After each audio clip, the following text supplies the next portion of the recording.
Ginebra Boys pinag-aasar ni Calvin Abueva. Napikon si Malonzo mga idol, binalibag si The Beast. Crazy ending mga idol, talo na, nanalo pa.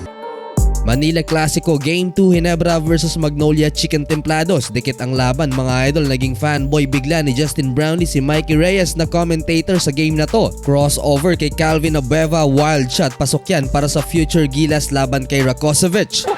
I turned into a fan in that play.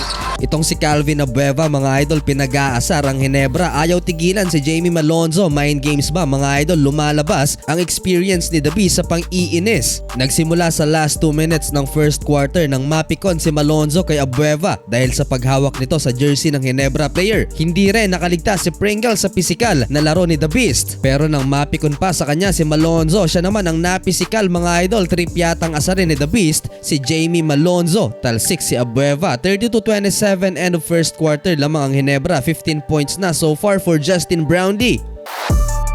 Second quarter, si Christian Stan Hardinger naman ang nakabanggaan ni The Beast. Wrestling yata ang gusto ng dalawa mga idol. Balyahan, tulakan ang ginagawa ni Abueva para masira ang laro ng Ginebra. Solid first half by Paulie, 4 3-pointers. At bumabawi ngayon si Nick Rakocevic. Habang sa Gene Kings naman, Stanley Pringle 12 points off the bench.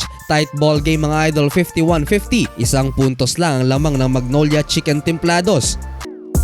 Third quarter, Scottie Thompson for 3. Ginebra now up by 6 with 6 minutes left in the clock. Pero sumagot ng magkakasunod si Gio Halalon hanggang sa dumikit nga muli ang Magnolia. 8 straight points mula kay Gio. Si Scottie Thompson at Abueva naman ang nagkarambola sa third quarter. Palag-palag si The Beast sa MVP ng Ginebra. Nakaganti naman si Calvin kay Malonzo nang butatain siya ni The Beast sa transition. Ibang klase ang energy nitong si Calvin Abueva mga idol, hindi nauubos. Talagang all out ang effort ni Calvin Abueva. Last possession, Stanley Pringle saves the air ball at naihabol ang follow-up na to. 78-73 end of third quarter, lamang ng 5 ang Gen Kings. Fourth quarter, agad na binura ng Magnolia ang lead ng Ginebra. The Beast, alley-oop play-up, 79-78, lamang ng isa ang Chicken Templados. Tenorio sa kabila, pumukol ng 3 at dunk ni Justin Brownlee. Balik sa Ginebra ang kalamangan. 6 minutes pa sa final quarter, nakalimang foul na si Scottie Thompson. Gayon din si Calvin Abueva na pinagbubu ng mga fans ng Ginebra. Crunch time nalagay sa foul trouble ang Magnolia, napahawak na lang sa kanyang ulo si Paulie nang i-foul niya si Malonzo sa 3. 1:36 left, Mark Baroka 3-pointer, balik sa Magnolia Chicken Templados ang lamang, 93-92.